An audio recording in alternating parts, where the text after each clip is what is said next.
Hi, this is a Yesterday's Moose production. Today I'm going to be playing Super Mario Maker. The levels that I'm going to play are ones that I made as part of a full game. In other words, if this was an official Mario game, these would be the levels that you would play. There are 8 worlds with 4 levels per world, plus 4 bonus levels, for a total of 36 levels. With that being said, let's begin Super Moose World. First level up is level 1 Squiggle 1. This is a traditional Super Mario Bros. 1 level. For all of the worlds in this full game, I had them, each world have its own theme, and for this world, it's called the Legacy Zone. Basically because these are all levels that I made with Super Mario Maker when it first came out. However, most of my levels have gone through various revisions, and the versions that you'll see here are the absolute last version of the level that I'll ever make. Reason for that is because you have to upload them in a specific order. If you want to have them in that particular order, you have to upload them in the order that you want them to be in, if that makes any sense.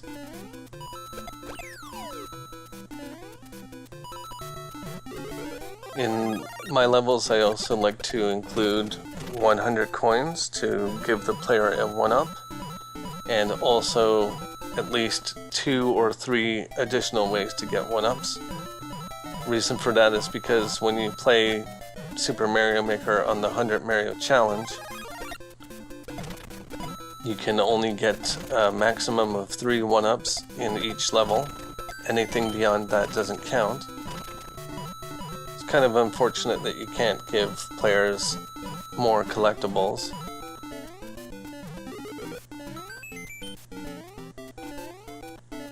There we go, finished the first level, and on to the second.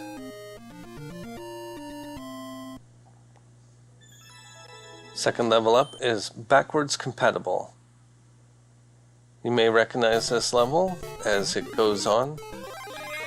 And this level, I had the idea for it long before Super Mario Maker ever came out. Once it came out, I decided to go ahead and make the level a reality. And if you don't know what's going on by now, it is a backwards recreation of level 1-1.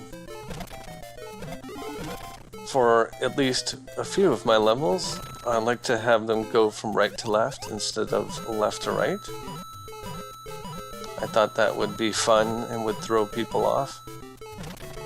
And for those levels, I made them in the original Super Mario Bros. Theme because I felt that that would be the theme that would throw people off the most. Whereas in Super Mario Bros. 3 and Super Mario World and Super Mario Bros. U, you're able to go backwards if you want. In this level there are definitely more than 100 coins because it's trying to be a recreation as close as possible to the original. I also added the pink coins in just to give a kind of a fun little thing for people to collect. You don't have to get those pink coins. There's the first flagpole, so to speak. And here we are in level 1-2.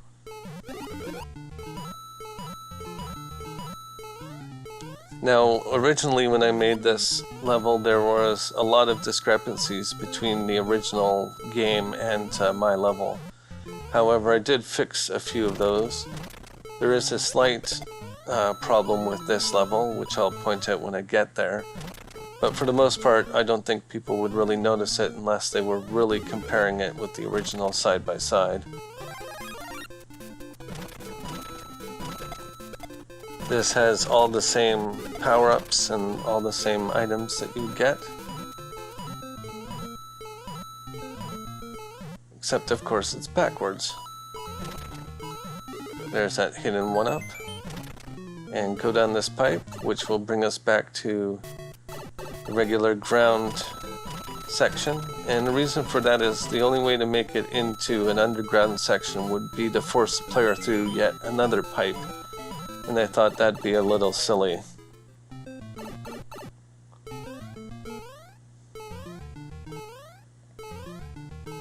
Now these blocks here, in the original Super Mario Bros. Game, these blocks were one block higher. It's really hard to notice, as I said, unless you're really looking for it. And here's the final pink coin, which gives us a key. And with that key, you can jump over the flagpole here and open a nice bonus door. Once in the bonus door, we'll have the princess costume. And the reason why the ending goes left to right is because I thought it looked better than covering the castle with a bunch of blocks leading to the top of the flagpole. Onto the Goombaville Incident. This level is inspired by the idea that Mario is, quote-unquote, not such a good guy. Here we are in a peaceful, unsuspecting Goomba village, and what happens? But a crazed plumber comes in and stomps people and brings otherwise misery to the town.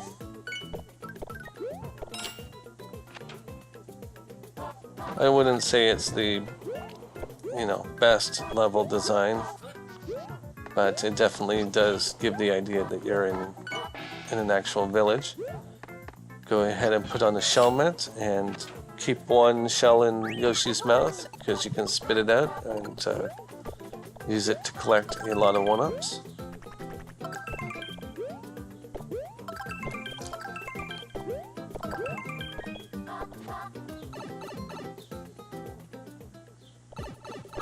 This brings us to the underground section where we'll get a superstar, and here's where all the coins are to collect 100 coins. You can definitely get more than 3 1-ups on this level if you were so inclined. As I said though, on the 100 Mario Challenge, anything over 3 1-ups doesn't count.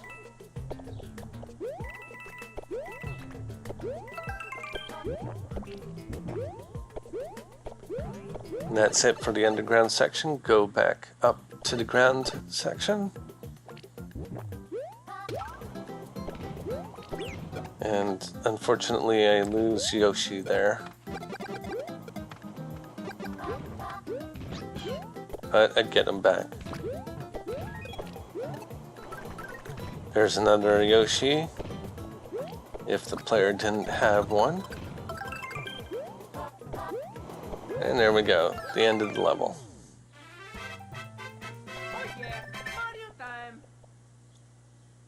This brings us to the first castle of the game, Pipe Organ Castle.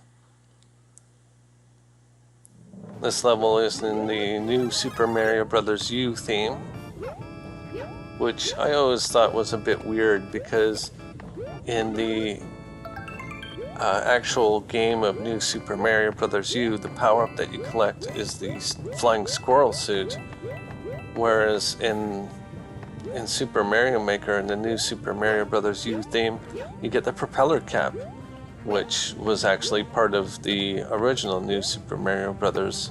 Game. It's a little nitpicky, but I always thought that was a little weird. I kind of would prefer the flying squirrel suit, but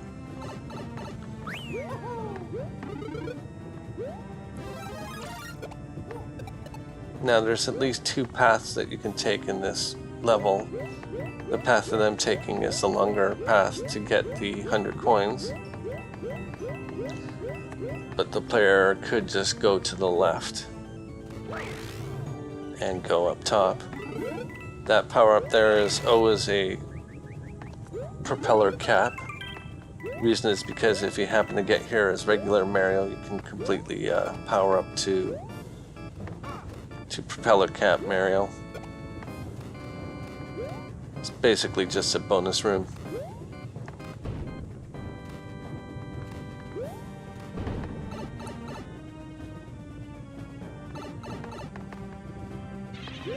Now I do like the layout of this level, but I could have made it slightly better, I suppose.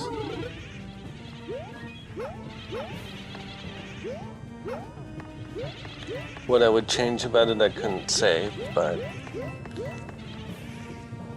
you know, a little tweaking wouldn't be out of the question. Now here we have the final stretch of the game. Jump on all the Koopa Troopas here.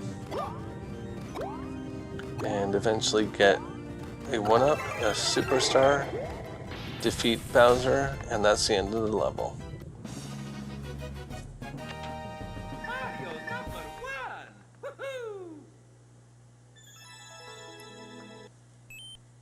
Here we are on to World 2, Super Blocks and Underwater Socks.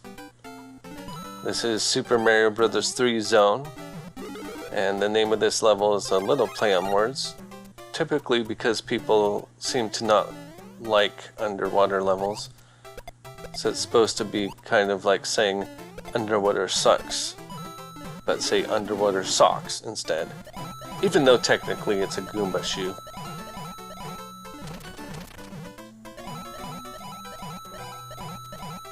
Do a little tail whipping, get some more coins. And this level is trying to be as traditional as possible, I suppose. Traditionally, Super Mario Bros. 3 levels didn't have check marks. Or checkpoints, I should say. But since Super Mario Maker added checkpoints, I've been using it in mostly all of my levels. Really just depends on the length of the level itself.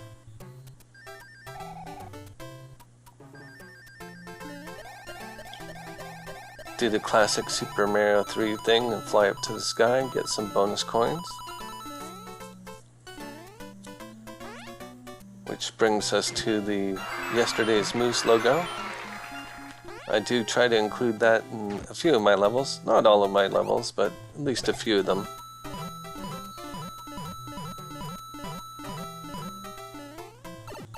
We'll go underwater, which automatically puts us in this Goomba shoe. And get a nice superstar here. This section is just supposed to be really, really easy. And if you get the superstar, of course, you can rack up a lot of 1-ups. It's definitely a lot harder if you don't get the superstar.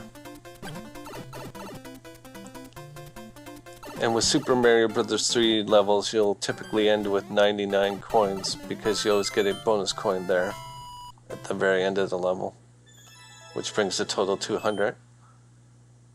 Pipes This Way. This level was strongly inspired by the pipe maze levels of Super Mario 3. And those animated arrows there are one-way walls that are hidden behind the pipes. And they'll show the pipes that you want to use to warp with, or at least travel from one screen to another.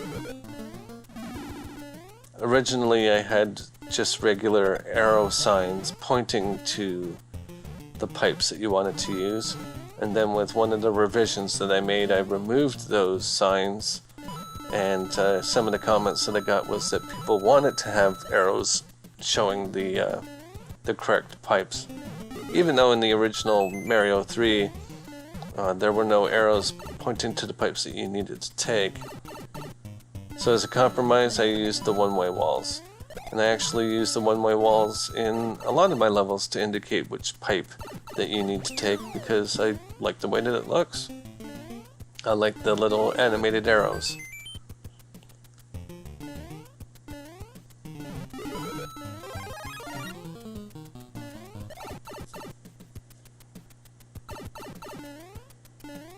Now, one of the things that Super Mario Maker is missing is the ability to travel into a pipe without warping to another area. In other words, enter a pipe from one side and then just travel through that same pipe to the other side. All of the pipes that you can enter have to be warp pipes. and perhaps that will be something that will be introduced in Super Mario Maker 2, if that does in fact come out for the Nintendo Switch. At this point it hasn't been announced or even hinted at by Nintendo. A lot of people seem to want it though, of course. If they do bring it out, I would hope that they would bring out more level themes and perhaps more sub-level areas, enemy types, power-ups, those sorts of things.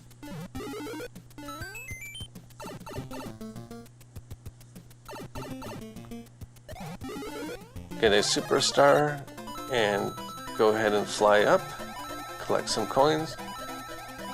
Could have just jumped across the bottom, but the only way to get 100 coins in this level is to fly up there. There we go, on to the next level. Do Re Mario. Now for this level I use note blocks, which each play their own individual note. Now, in retrospect, I should have made them different heights on the level because the height of the block determines the note that it'll play. So it would have been nice if the note blocks would have played different notes, at least for that beginning part. It's pretty much the only thing that I would change about this level. I also included underwater swimming sections because I like the way that the underwater looks and the music for the underwater in Super Mario 3. Not sure why, but I always had more fun playing those levels in the original game as compared to at least the original Mario Brothers. In Super Mario World they weren't too bad.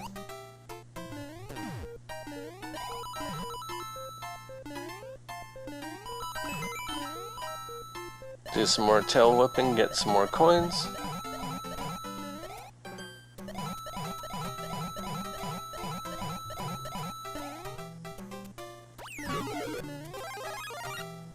And here we have a hidden vine. If I was so inclined, I could have just flown up here with Raccoon Mario. Brings us to the bonus room where we collect 3 1-ups.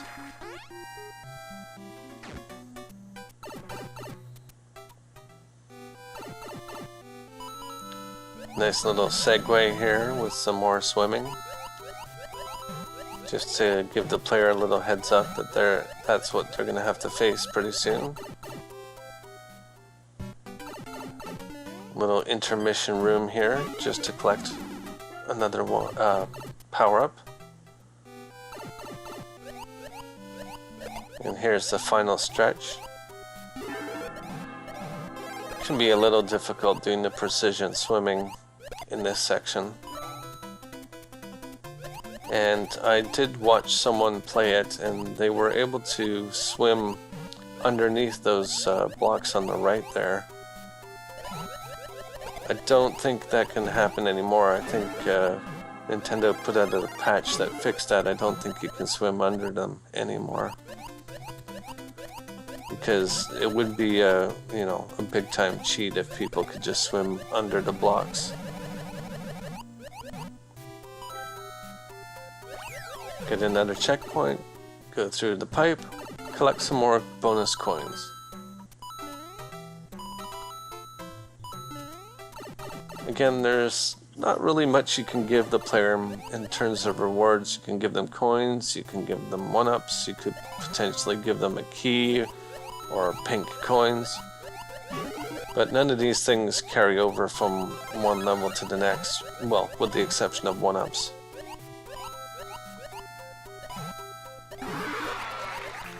And you gotta watch out for these electro jellies, or whatever they're called. I can't remember what the name of them is. Everything in Mario Brothers has a name, of course. Bowser Jr.'s Haunted Airship. This is, of course, a traditional Super Mario Bros. 3 airship with some hidden items to collect.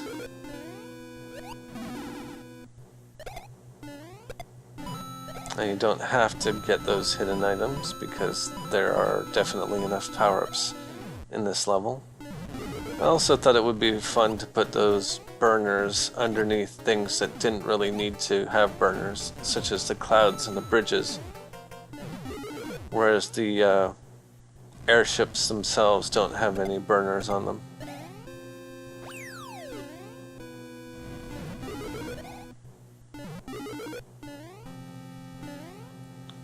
I just thought the airships looked a little bit better without the burners for whatever reason.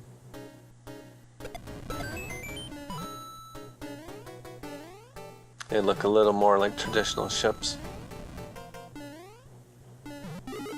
There's a hidden block which reveals a super leaf. And go through the pipe here. Here we have the haunted house section of the level. Online somebody kept commenting, where's the haunted part of it? Where's the haunted part of it? And then somebody was clever enough to point out, well, here is the haunted part of it. The haunted house part.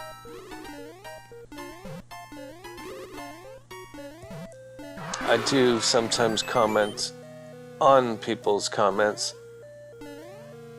I do tend to cherry pick the positive ones though and don't comment on the negative ones.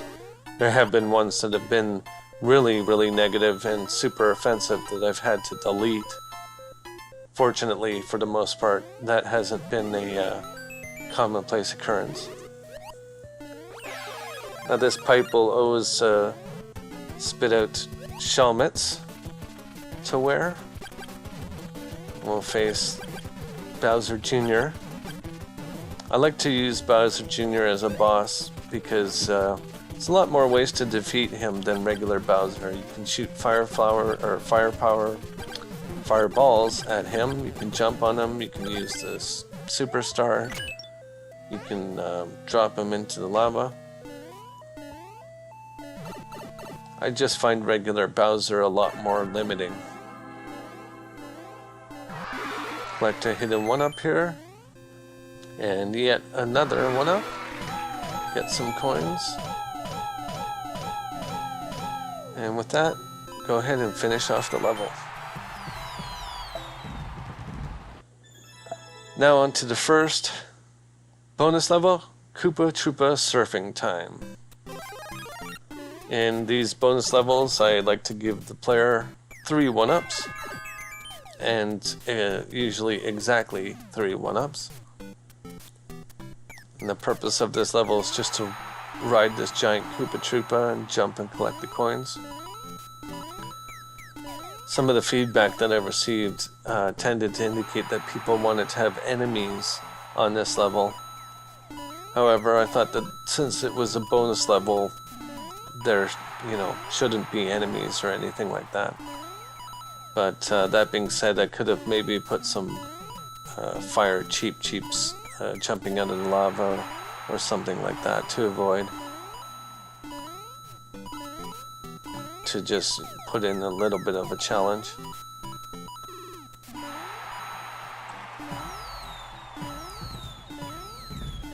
Set off some fireworks. And there we go. Exactly 100 coins. Finish off the level. There's the final 1-up, the top of the flagpole.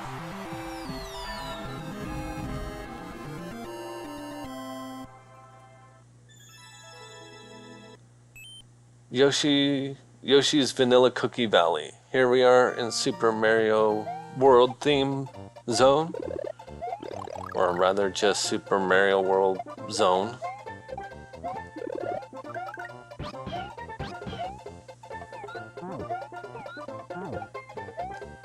And there is one of the vanilla cookies right there. When you see the preview of the level, the vanilla cookies are a lot easier to see.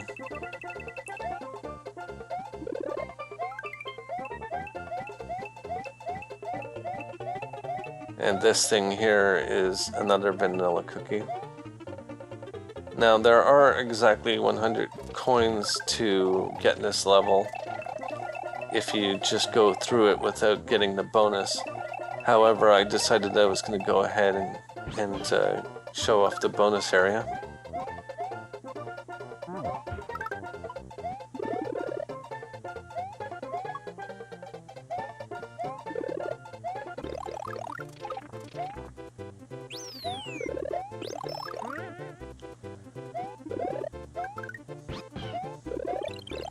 Now this section here with the bomb-bombs, it'd be nice if you could put the bomb-bombs in bubbles like the original Super Mario World. Unfortunately, you can't do that with Super Mario Maker, so I could just make the bomb-bombs fly in the air.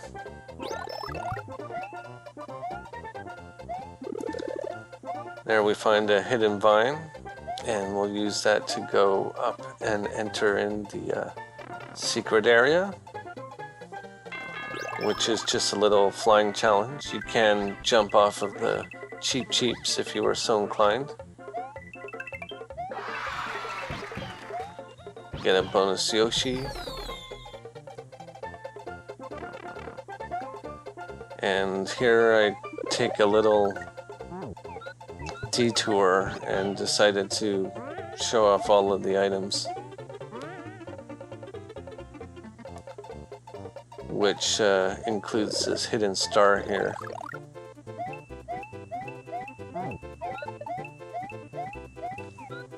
And with that, totally fail to get the ticker tape at the end of the level, but I do finish the level. On to the next one, swimming trunks. This course has a lot more than 100 coins. Not sure why I didn't put exactly 100 coins in. And this level definitely isn't the best design. Not one of my favorite levels that I've made.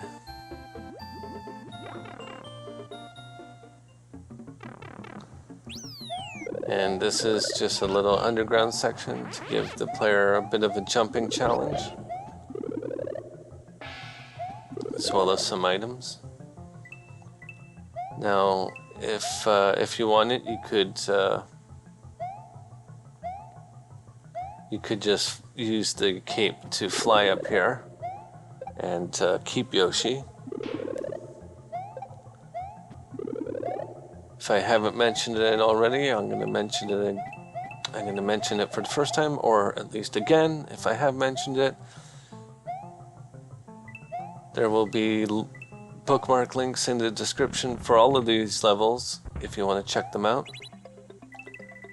There's a P-switch. However, if you stop on that P-switch and let it run out, you will unfortunately be stuck there and have a soft lock. If you don't know what a soft lock is, that means that you're stuck and not able to do anything until the time runs out. If I had to redesign this level, I would have put a pipe that would send out multiple P-switches, allowing the player to hit them at their leisure. There's also a hidden area in this level, which I go ahead and show off. There's 2 ways to enter the hidden area, and I show off at least one of those ways.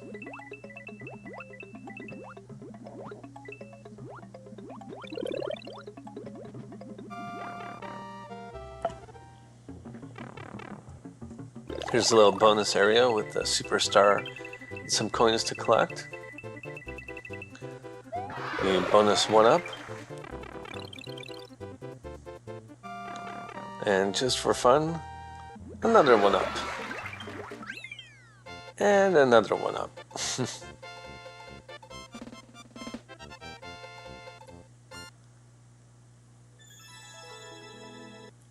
Judgment Day Mario. This level was inspired by Terminator 2 Judgment Day. Hence all the skulls on the ground.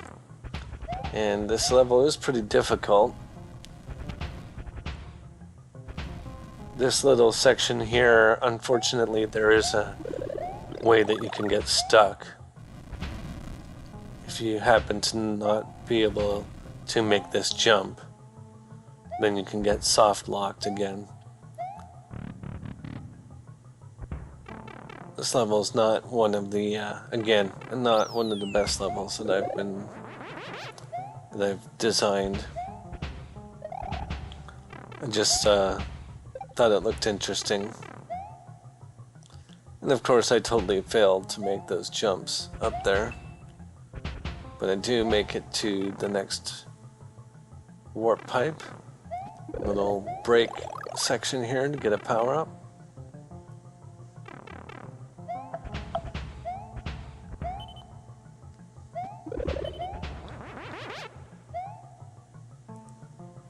Now I do show off some hidden items here, but I don't take full advantage of it. That superstar there, I decided I was going to show off this little bonus section here with coins and a 1-up.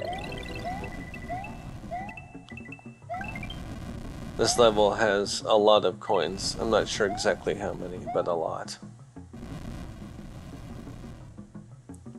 It's one of the first levels that I designed back when Super Mario Maker was first introduced. I have made a few revisions since then, but when I updated the levels, for the most part I didn't want to drastically change them. That being said, there are a few levels that do get a complete redesign, but I'll talk about them when I actually get to those levels.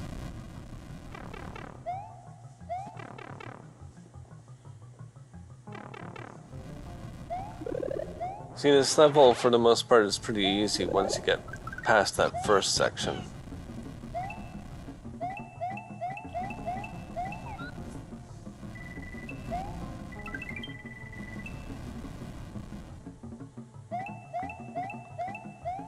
And I'm not sure why I'm collecting all the coins at this point.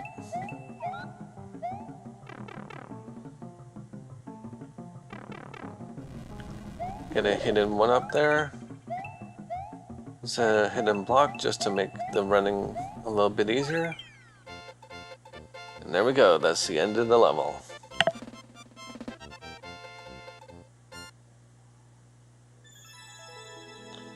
Bowser Jr.'s Caged Castle. This course is a fairly traditional ghost house level.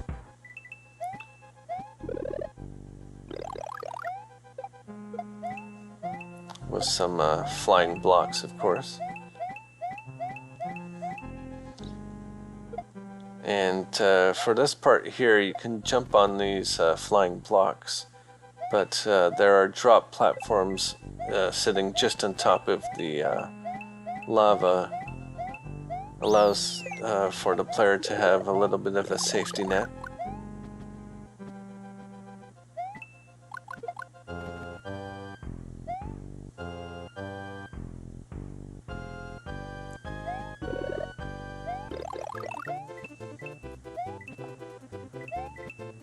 Now this section coming up here, you can just jump from those moving blocks to get up to the door. It is a lot harder to do that. You can actually get stuck in the blocks and end up dying. So I added those hidden blocks to make things a little easier. But only if the player takes the time to search for those hidden blocks. You never know exactly how people will play the level.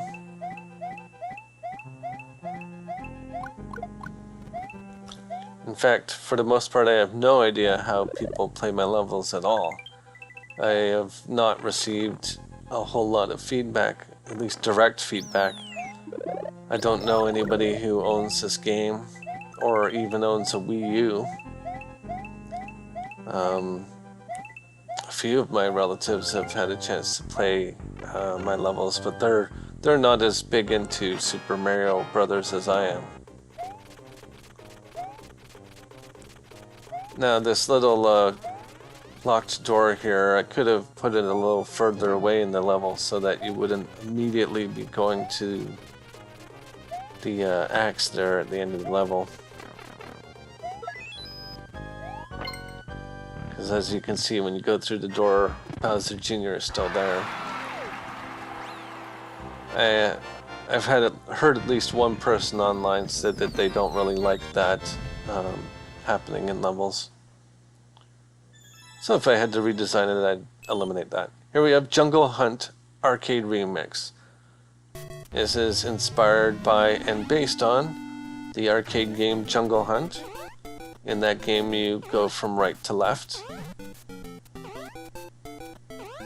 Basically because games hadn't decided yet which direction they were going to be scrolling in.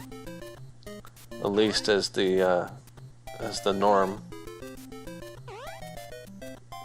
In that game there are swinging vines, but there's no real easy way to recreate swinging vines in Super Mario Maker. Each section of this level is also supposed to represent the actual levels from Jungle Hunt. There's a swinging vine section, an underwater part, where in the original game you would be fighting alligators. In this game, however, you're fighting bloopers with fireballs. The note blocks are also supposed to represent these bubbles that in the original game would at the very least slow you down. I can't remember if they were fatal or not. It's been a while since I played the game. But in Super Mario Maker, they're definitely not fatal.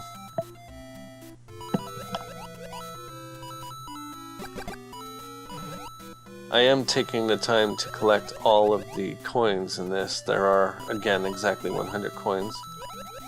I also use some coins for just background details. In the original game, underwater, there are some golden sections, so that's what it's supposed to be recreating.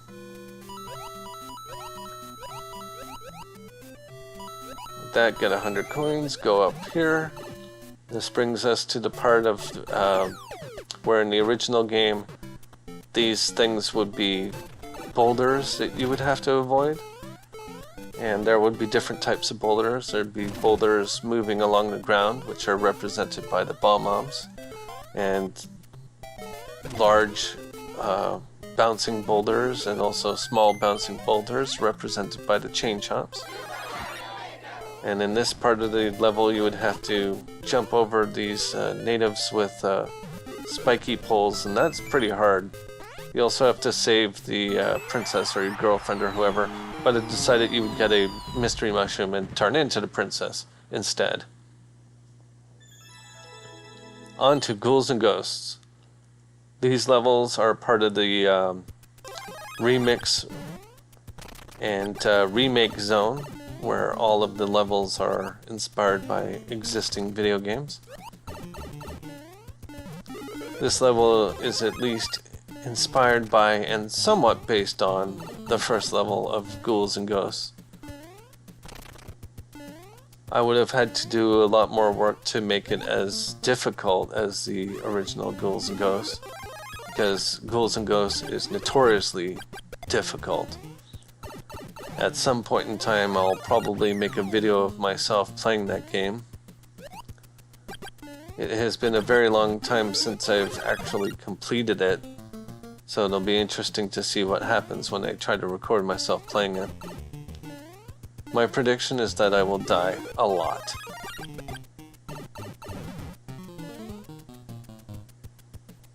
I didn't have to go over here, and it turned out to be pretty pointless, because there was a flying one up there, but I didn't end up collecting it. And the reason why everything gives you Fire Flower is because in the original game you would find hidden chests that would give you power-ups. And the only really real power-up that you can give in this game that shoots anything is the Fire Flower. Once again, face Bowser Jr.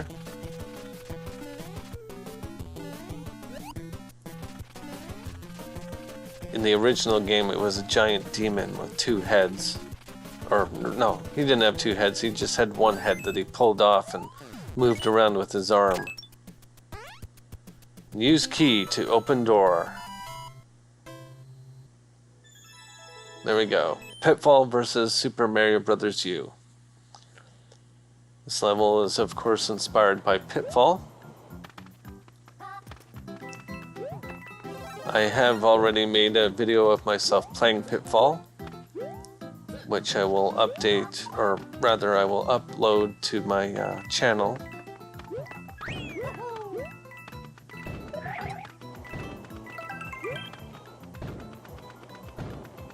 Pitfall, of course, by today's standards is a fairly primitive game, but at the time it was considered quite revolutionary. There weren't a lot of games that looked like it or sounded like it at the time.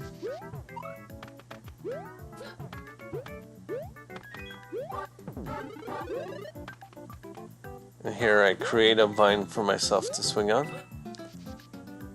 Those chain chomps that are swinging around up there aren't really inspired by anything in the original game.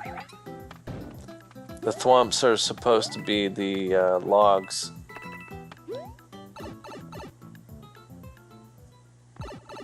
And this section of the level is supposed to be based off of Pitfall 2, The Lost Caverns. In that game, a lot of it takes place in caverns underground where you collect gold and swim around in water and stuff like that. Eventually I'll make a video of myself playing that game as well. I do prefer Pitfall 2 over the original Pitfall. Mainly because it has a catchy background music that goes on all the time, and it also changes depending on what you do. It only changes slightly, but it does change based on what you do. Here we are in Wonder Boy and Monsterland, level 12. This is my recreation of the last level of Wonder Boy Monsterland, which was a Sega Master System game.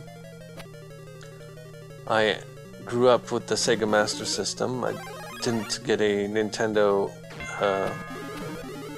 an NES until much later. Reason was because I was only allowed to have 1 game system in the house, and eventually I convinced my mom to see her way to let me get other systems. Then once I moved out on my own, I ended up getting a Sega Genesis, a Super Nintendo, GameCube, Nintendo 64, PlayStation, PlayStation 2, PlayStation 3, Nintendo Wii U. I didn't get the Wii.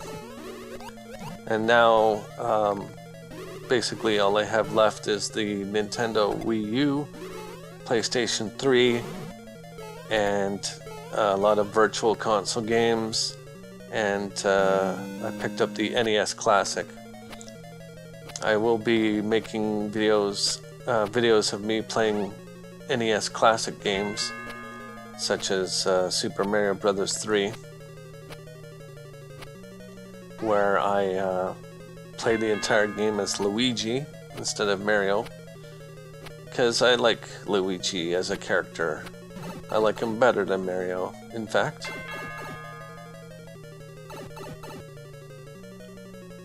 As for this level, the reason why I am Link is because in the original Wonder Boy Monster World, or sorry, Wonder Boy Monster Land, you got swords and shields, and as far as I'm aware, the only costume that has a sword and shield is the Link one. There we go, that's the end of the level. It was a maze, by the way, and I showed off the correct path in this video.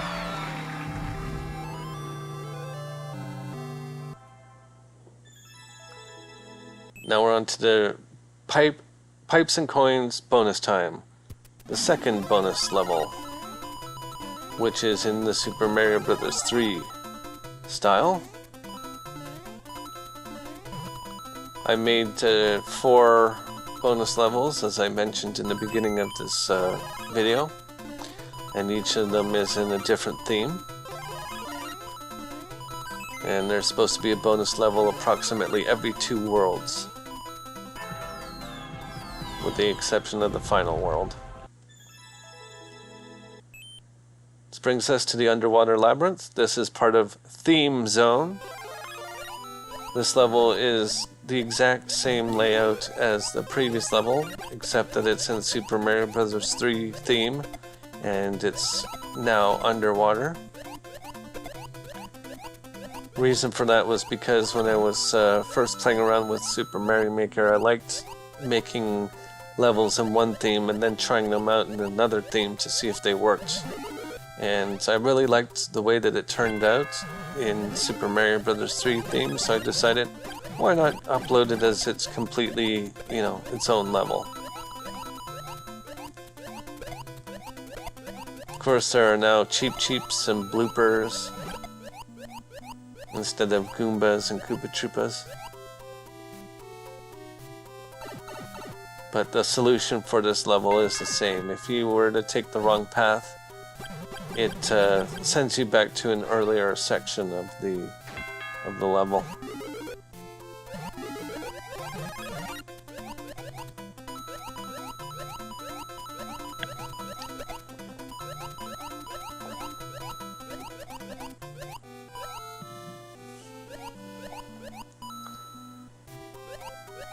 In all of these question blocks, there are fire flowers and superstars, just to make things a little easier for players. Also, players could use those question blocks as kind of like a marker to show which is the correct path. So if you hit a question block on the path that is the correct path, it will always stay like that. And so if you happen to take the wrong path, then you can just follow the blocks that you left for yourself. This section is really easy, but I got hit for some reason there. The only way to make that difficult would be to zigzag up towards the top, instead of going directly up the middle like I did.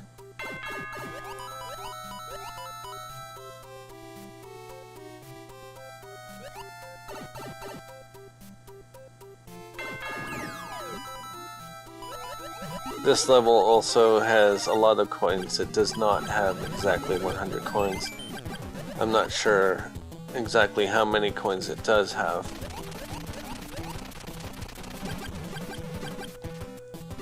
Now, if I wanted, I could go through that pipe again.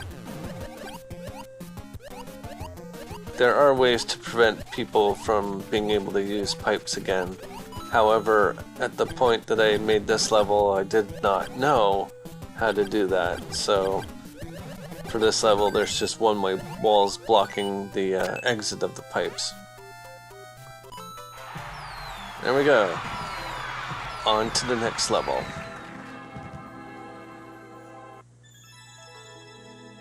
Indiana Mario's Last Crusade. This level is strongly inspired by Indiana Jones in The Last Crusade. In that movie, he started off in a cave and ended up escaping to a circus train where Mario is right now. There's a bunch of hidden items on this level. If you search around, you can find them. I did not show off all of the hidden items though. And for the purpose of this Let's Play, I decided I would go and show off what's on top of the level. You definitely don't have to go up here at all, but if the player were to do it, then they would find some goodies like coins and a 1-up and another superstar.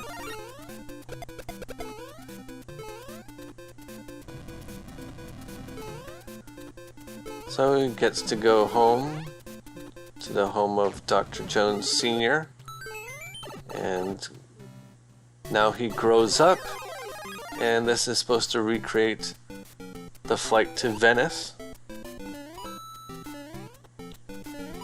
Because of course there's that scene in every Indiana Jones movie where he flies over a map and there's a red line. And this is trying to recreate that with the arrow signs there on the bottom.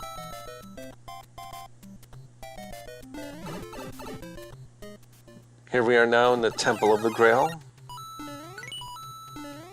And a few keys just to enter the temple for no particular reason.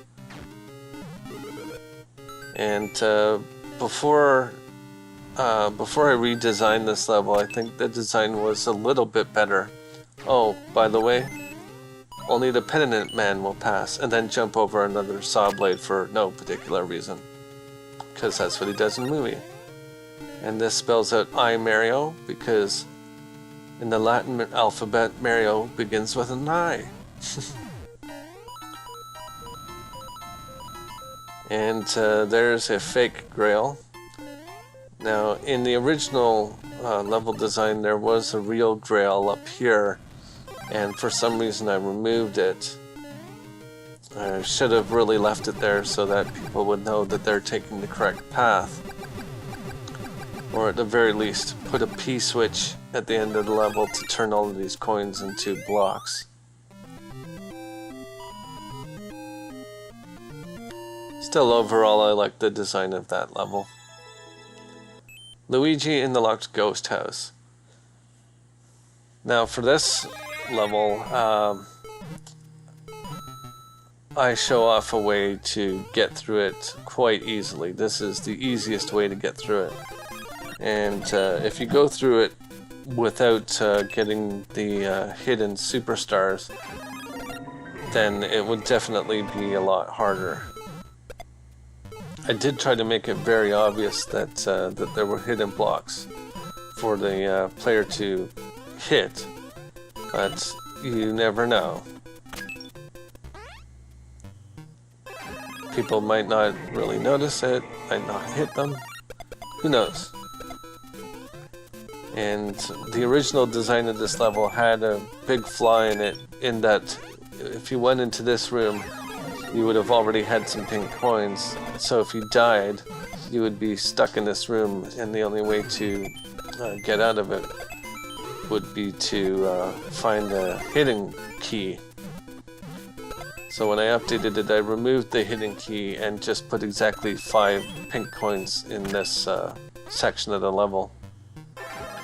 That way, even if you died and had to start over again, you would still have a way to get past it.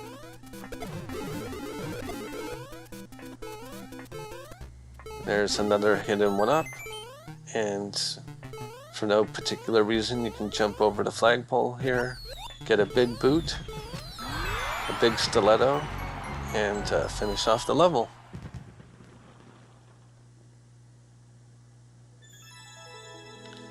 Here we are with Attention Alien Abduction.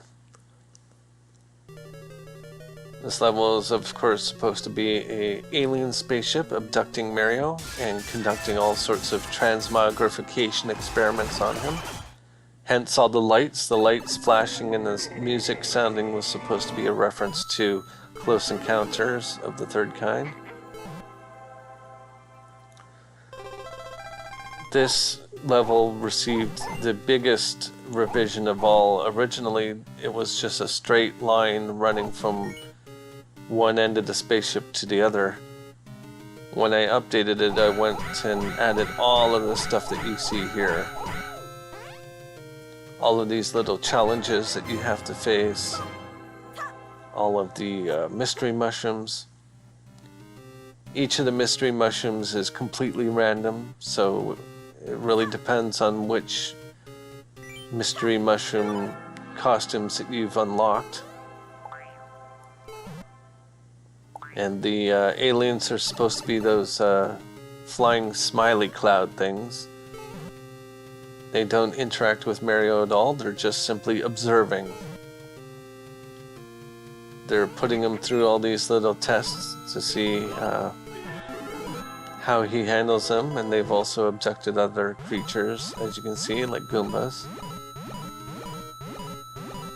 Recreated an environment that he's used to a little bit.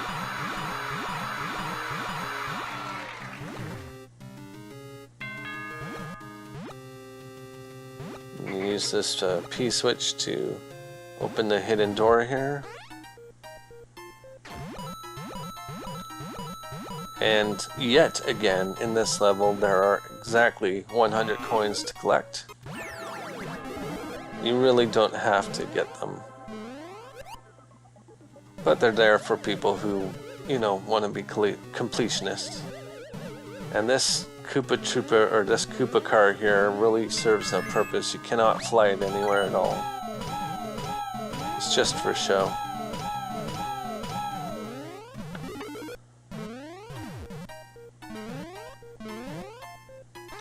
And that pipe there that I just showed that I can access leads to an alternate exit, which is actually a false exit. You cannot finish the level that way, so you're forced back.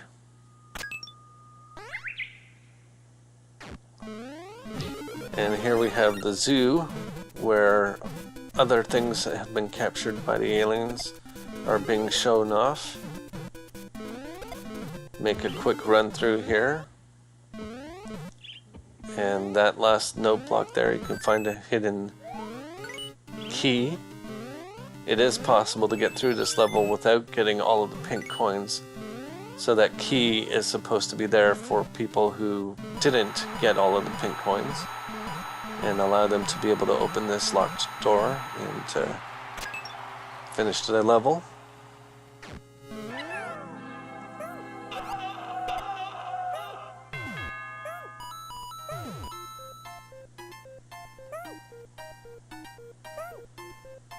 I also added 4 additional keys that you can get just as a bonus.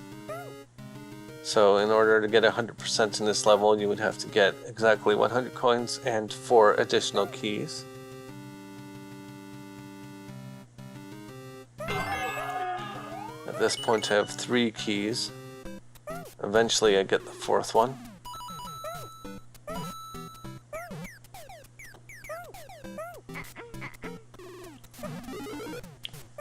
As you can see, the smiley clouds react when you jump on top of them. They make a little goo goo gaga noise. Collect 3 1-ups and finish the level.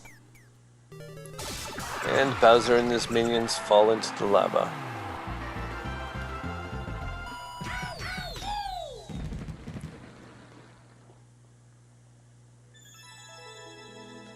Now we're on to Leftmost Level Love.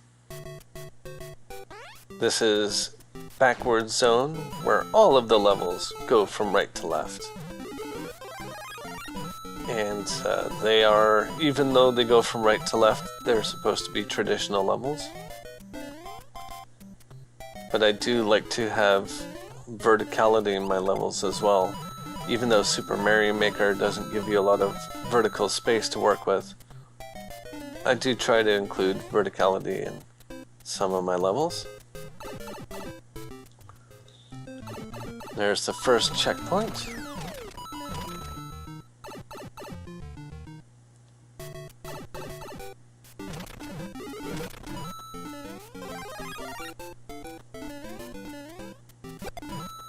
Now for this level, I decided not to use the one-way walls to show which pipes you're supposed to take. Basically because there's only that one pipe. So I figured that the players really didn't need instructions on which pipes they're supposed to take and whatnot. And get some 1-ups there.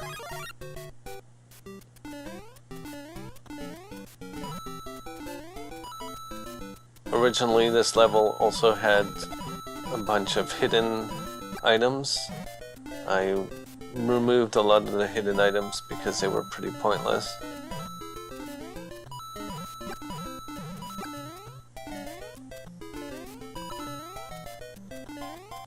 Do a bit of platforming, get the hidden one up there, and there we go, collect exactly 100 coins.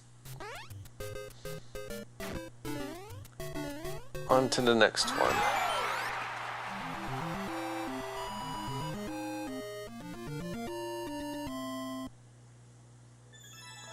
Next level is called Luigi's Left and Right. Reason for that is because half of the level goes left and the other half goes right.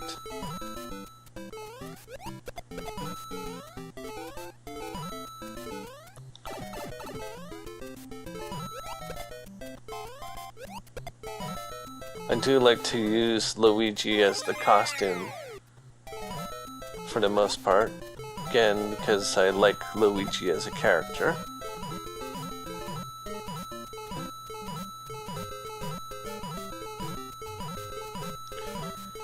If you were to play this level and you didn't have Luigi, however, all of the mystery mushrooms would be randomized. At least I believe that's what happens. It's been a while since I've played through the 100 Mario Challenge. The last time I tried to play the 100 Mario Challenge, I found that it was pretty silly. As of right now, I've gained all of the mystery costumes for the easy level, normal level, and expert. So I think the only thing I have left to do is super expert, and as it is right now, most of the levels are gigantic troll levels, or something of that effect. They're just ridiculous. They're not even fun. You start up the level and what do you know? A thwomp stomps on you. Or you start up a level and you're pushed right into a hole. Or you try to jump over a hole and there's a hidden block in your way, so you end up falling to your doom. Definitely nothing fun about that. Now, for this section, I just wanted it to be fairly easy and with a slight progressive difficulty curve. Get the top of the flagpole. Do-do-do-do-do. Bonus, bonus, bonus. Under, over, and back again. As far as my traditional levels go, I think this is the longest one. When Super Mario Maker first came out, there was no checkpoints. So this level originally did not have any checkpoints. Now that checkpoints exist, though, this level's a lot better, a lot easier to play. Once again, I try to use verticality. And there's the Hammer Brother, and if you happen to not have the fire power, you can just go above the level like I just did.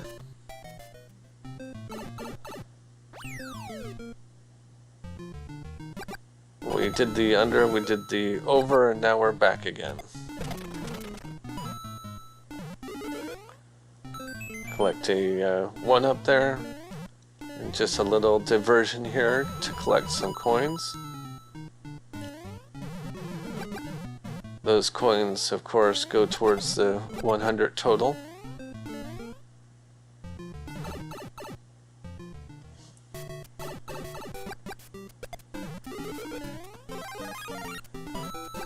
And there are also hidden items in this level to collect, if you're so inclined to seek them out. And unfortunately I got hit by a Goomba there. I should have known that he was coming. After all, I did make the level.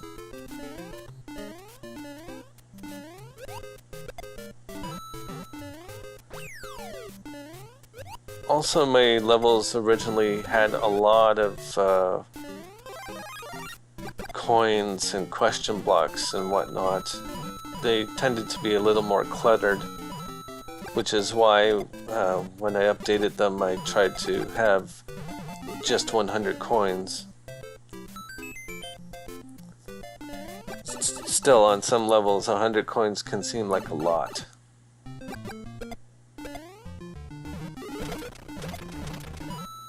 So you get a lot of these question blocks where you have to hit them 10 times.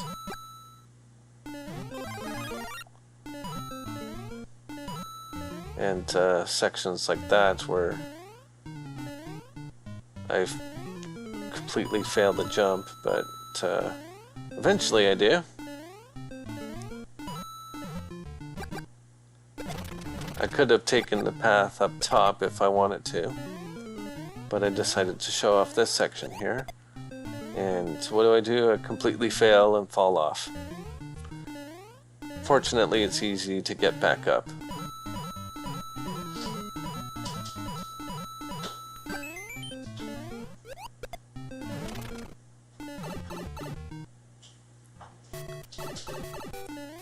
There we go, that's the end of that level.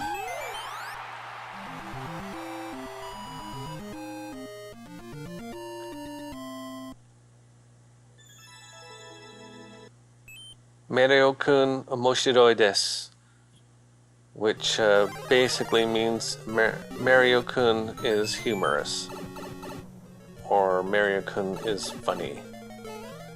And the reason for the naming of that level, or this level, was because Mario-kun is based on a Japanese manga character. And of course, manga is not in English, generally, as far as I know.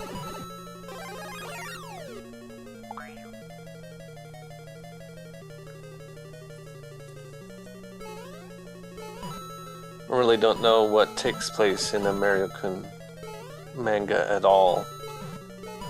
I just know that the Mario-kun costume is from that comic.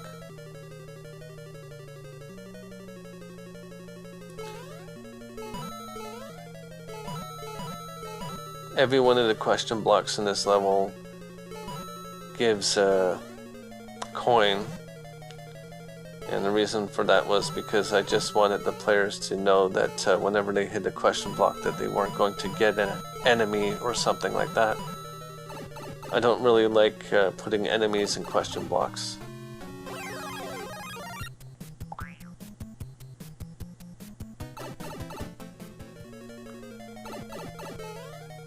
Some people do like to put enemies in the question blocks.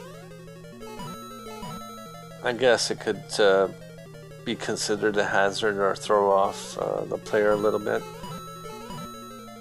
I kind of find them a little bit distracting.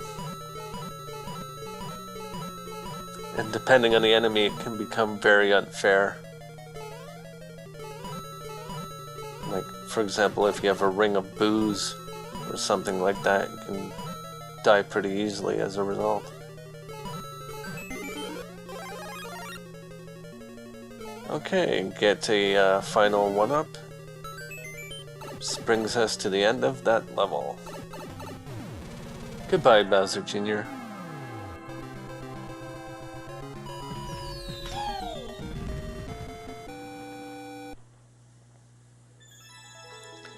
Here we have bonus level 3, Yellow Submarine Time, which is inspired by the Beatles song, Yellow Submarine. And this uses a lot of special effects and stuff. And here we have the Yellow Submarine. The Koopa Troopas are supposed to represent the Beatles. There are 2 green ones and 1 red one. And you're supposed to represent the 4th Beatle. I'm not sure which Beatle, but you're one of them. And the reason why I didn't use Buzzy Beetles is because Buzzy Beetles do not come in multiple colors. They only come in one color.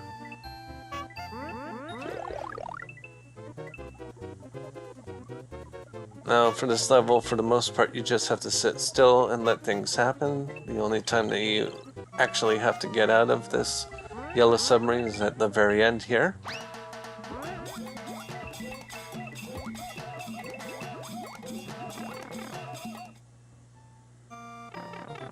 Collect a 1-up. And get a power-up, and that's the end of the level. Collect 10 coins, which technically don't count towards your total.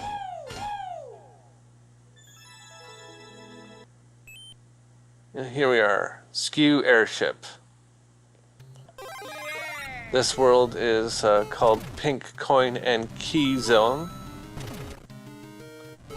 It is the 7th world, and the difficulty ramps up quite a bit in the 7th world. When I was recording this, it took me a few tries to be able to get through this level, and the reason for that was because I was trying to get exactly 100 coins, and the only way to do that is to actually go through the level taking the longer route. There are a few shortcuts in this level that you can take to make things a lot easier on you. But I decided to show off the longest route possible. And I used a bit of damage boosting there to get through the skewers. That locked door, you could take the locked door and it would get you to further on in the stage.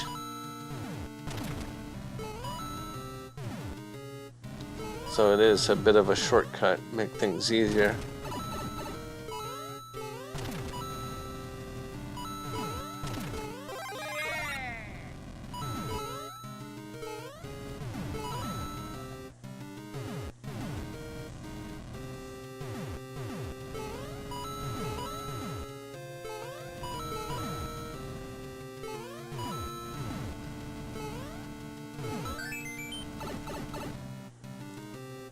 Also, the pink coins in this level are not 100% mandatory.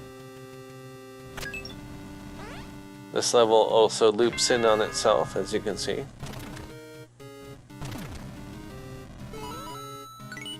Towards the end of the level, I do show some of the bonuses that you can get. One of those bonuses is a hidden key. That way, if you happen to get through the entire level and let's say you died or lost your pink coins for some reason, you would be able to get that key and still be able to finish the level.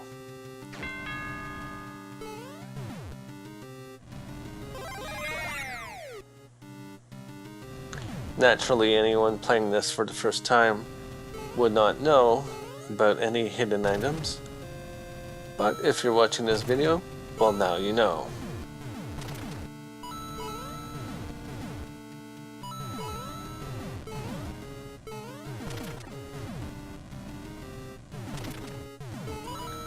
The jumps in this definitely get very tricky. This next section here is very, very tricky as far as jumping is concerned. Not a lot of wiggle room to avoid these skewers.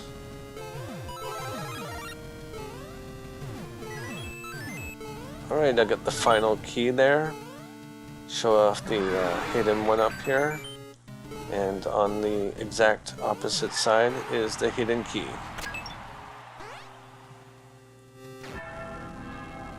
Go ahead and collect 10 more coins. And a 1-up. And there we go. The end of one of the harder levels in the game.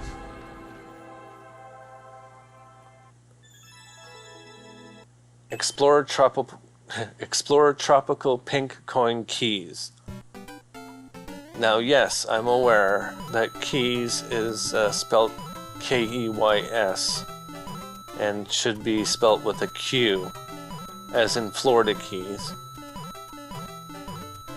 But 1, there wasn't enough letters to do that, and 2, you have to collect the key in order to finish this level. The pink coins in this level are 100% mandatory. You cannot finish this level without getting all of the pink coins.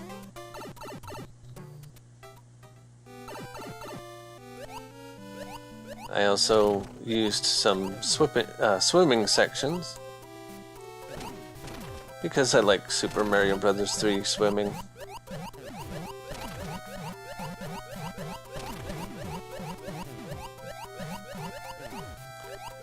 For this world, I also started in Super Mario Bros. 1 theme, then I go on to Super Mario Bros. 3, then Super Mario World, and then finally Super Mario Bros. U.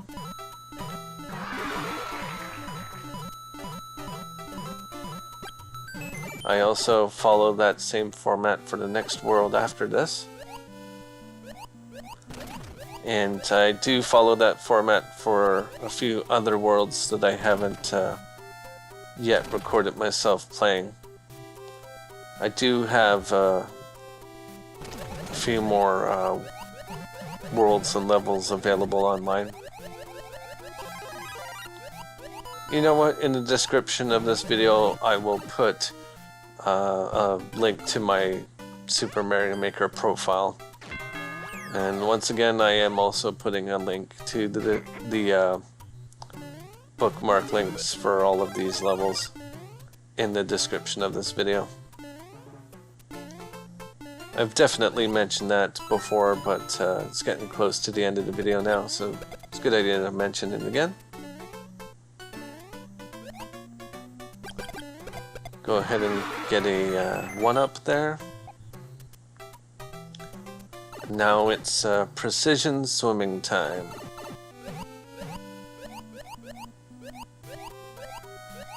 Oh, I think those things are called Gelectros. I could look it up right now, but I choose not to. I will just call them Gelectros. If that's not their real name, well, oh well. It's impossible to know everything.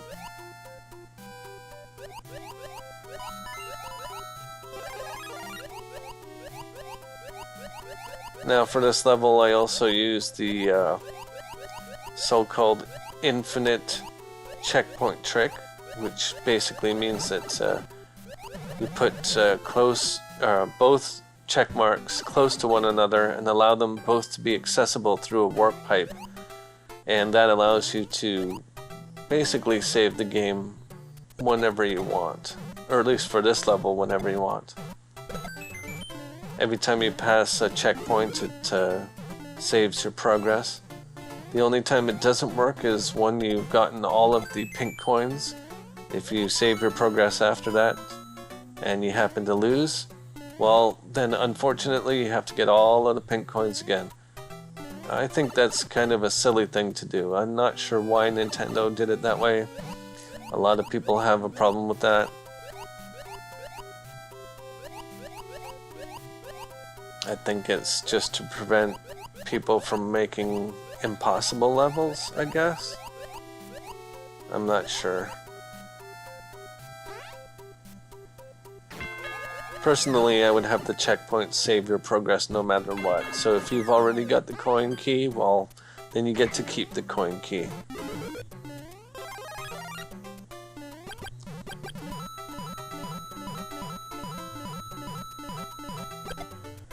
And that water-looking stuff there was just created by semi-solid platforms, in case you're wondering.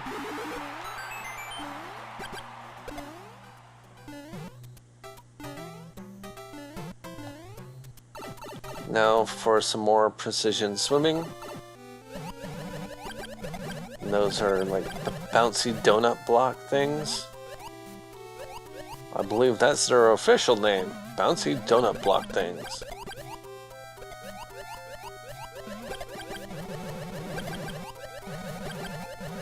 I think they're called bumpers.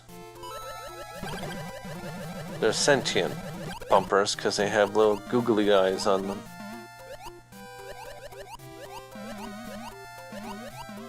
And you gotta be careful swimming near them, of course, because as you can see, you can bounce off of them. And that little section there is to allow you to easily backtrack. If you happen to not have all of the... if you happen to not have the key at this time, you wouldn't be able to backtrack. The layout of this level allows the player to complete it almost in any order that they want.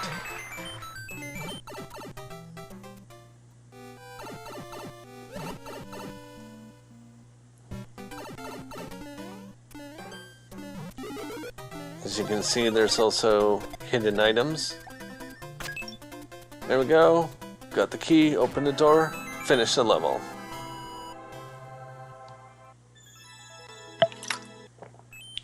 Four houses plus 8 pink coins. This is a quote-unquote Metroidvania style level where you need to have specific power-ups or be in a specific status in order to complete the sections of the level. This first section you have to be regular Mario.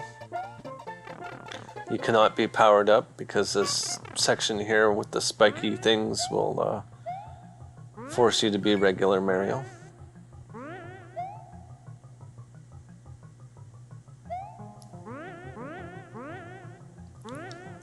Once again, there are exactly 100 coins, and the keys are absolutely required.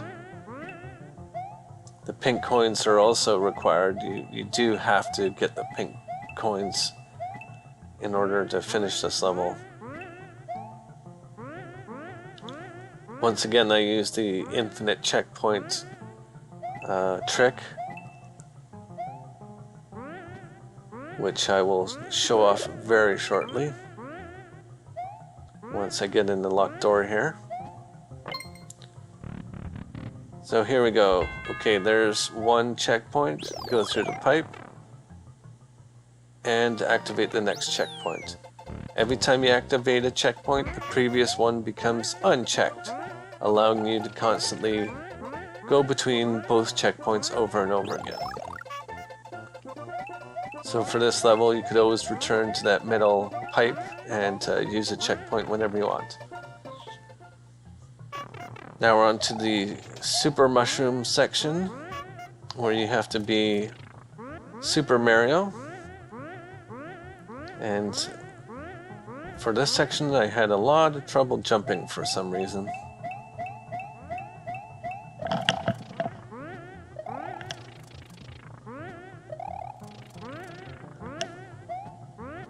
Eventually I make it.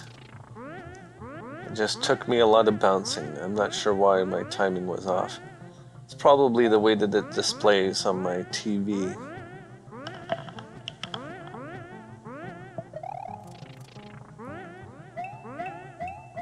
Since I don't have a video splitter at the moment, the way that I have it displayed is in the capture card has a window that it displays and shows that I'm recording. So I have that actually displayed on my TV while I'm playing. And that window is it's quite a bit smaller than the TV itself, so it can be difficult to judge jumping and stuff like that.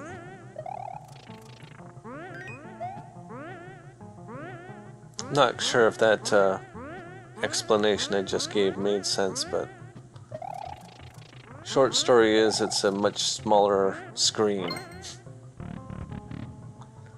Eventually I might get a video splitter so that I don't have to deal with that anymore. Here we are onto the Fire Flower section. And this section is really just supposed to be easy, but it's also supposed to slow down the player a lot, give them a little bit of frustration. Yes, the challenges in this section are mostly samey, but that's the idea. The idea is that you're supposed to know what the solution is right away. but time is a factor on this level. If you go through this level too slow, you can run out of time. And all of these pipes have fire flowers for you if you happen to lose your power-up. Also, if you accidentally picked up a bomb and kicked it away somewhere, you would have to go back to the original pipe that you came out of and go through it in order to reset the room.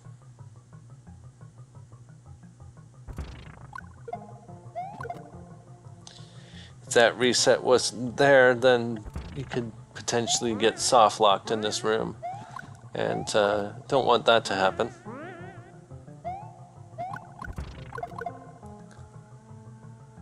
And of course, while I'm recording this, there's a lot of noise happening outside. I hope it's not picking up on the microphone. If it is, I do apologize.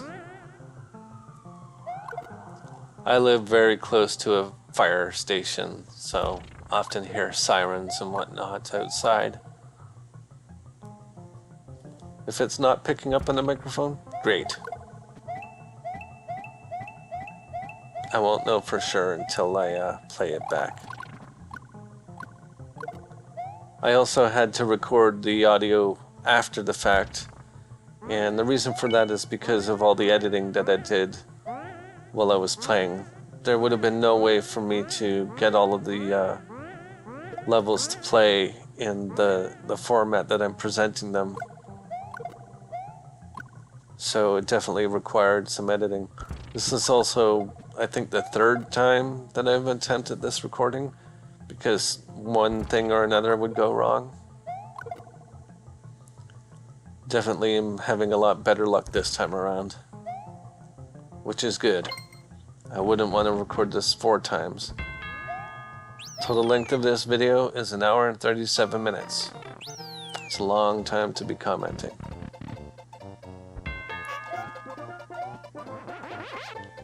Now here we have the Super Feather section, which is the final house.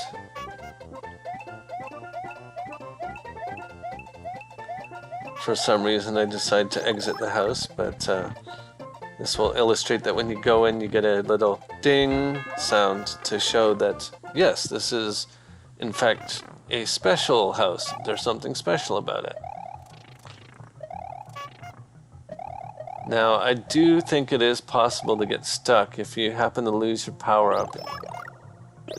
I haven't fully tested it since I first made this level, but I think it is possible to get stuck.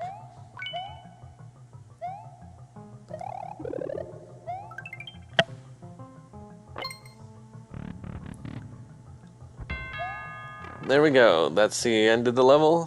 Float down here really slowly. Get a superstar and a 1-up.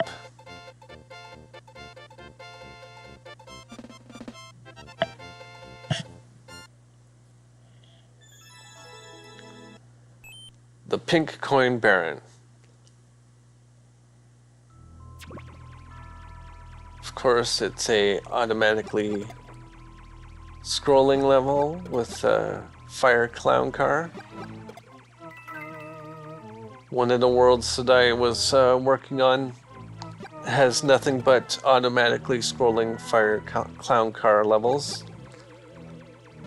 Unfortunately, however, I kind of ran out of ideas for levels, so I haven't fully finished it yet. I still have to make at least one automatically scrolling level with a fire clown car. I have made another level that would take place after that,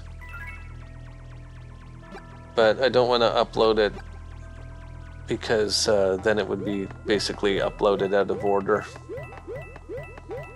And I'm trying to keep my Nintendo Super Mario Maker profile in a certain order.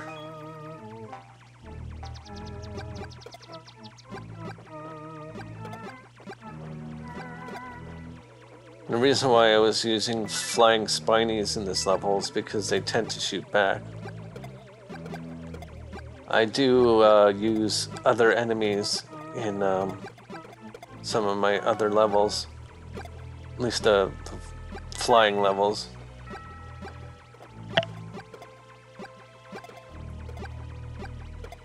Sometimes even Lakitu can be a fun enemy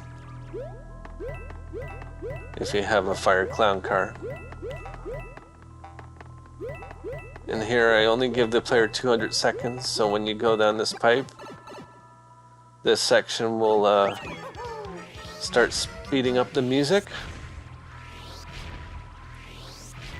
And in this section you want to always be shooting these powered up fireballs in order to clear your path. Can't remember if it's possible to clear it without opening up space for yourself. Let's just say that it would be very, very difficult if you didn't do this. Also, the speed of the auto-scrolling is faster.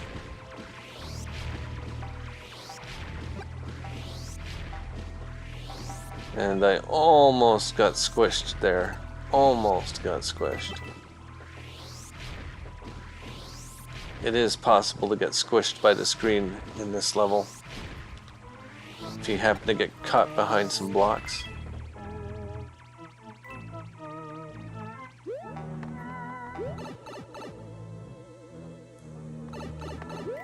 Get the last pink coin, collect a key, and of course I'm going to take the time to get 100 coins. And as well, go up here and show off the fact that there's a hidden one-up.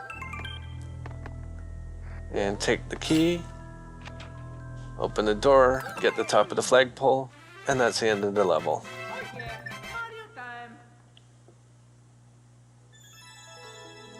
Okay, here we are, question danger 1. We are now in Danger Zone. These levels are all supposed to be levels where question blocks are hazards, as well as platforms. They are all super expert. Very, very difficult. Took me a couple of tries to get through this level.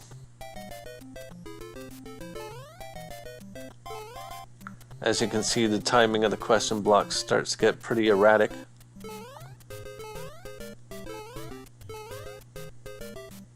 There we go. Collect 3 1-ups.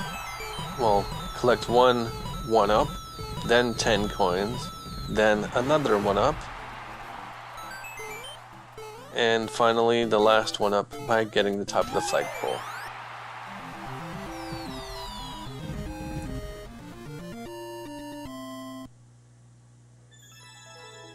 Next level here, Question Danger 2, which is in the Super Mario Bros. 3 theme.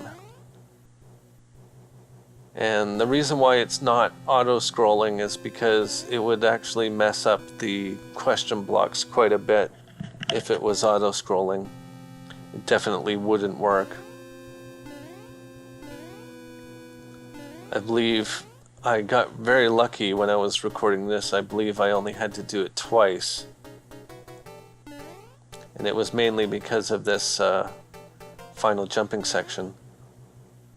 Originally, this level didn't get any stars and was removed from the Nintendo server, so I had to completely recreate it from scratch. And one of the things that I did was I added more to the last half of the level, which actually makes it more difficult.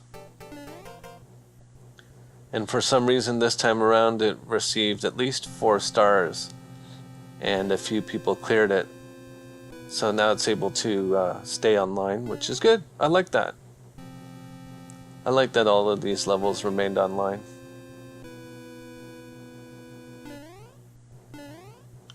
There we go, collect 3 1-ups. And finish off the level. And we're on to the last bonus level here. 3 times 1-up plus 1 equals heart. It's in the Super Mario Bros. U style. And the name The reason why it's named that is because there are 4 possible 1-ups in this level. There's 1. There's 2. And once I get 100 coins here, that will be 3 1-ups.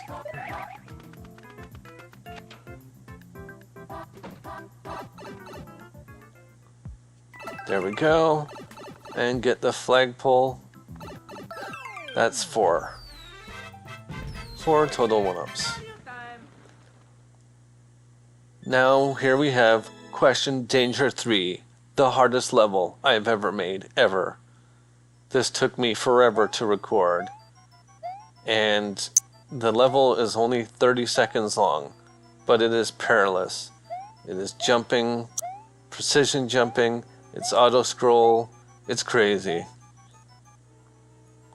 First time I put this online, there was 1,500 attempts that people had made. Took me like 3 days of trying to upload it. So I make it to the end here, and unfortunately I only get 2 out of the 3 possible 1-ups that I could have collected. Well, 4 if you include the ticker tape there, because it is possible to get the top of the ticker tape. So I just made that look real easy. Alright, here we have Question Danger 4. This is the final level of my complete full game. It is Super Mario U style, of course. And it is a swimming section, also a castle. This definitely requires some precision swimming. You don't have to carry the P-switch, but it is a lot easier to do so. And this section of it is where it becomes really hard. This is probably the hardest section of the entire level. Timing is of the utmost importance, and fortunately I made it through. I have no idea how I did that. And this section is a little bit easier. If you time it right, you can have the question blocks carry you right to the goal. And that's basically what I do to finish off this level.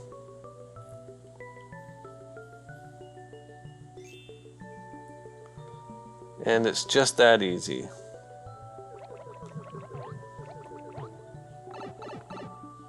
There we go, and that's the end. Go ahead and collect 3 1-ups. And that's the final level of Super Moose World. Alright.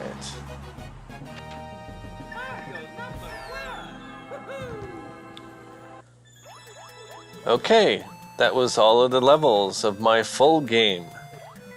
It was fun going through them all again. Thank you very much for watching. This has been a Yesterday's Moose production, and I'll see you next time.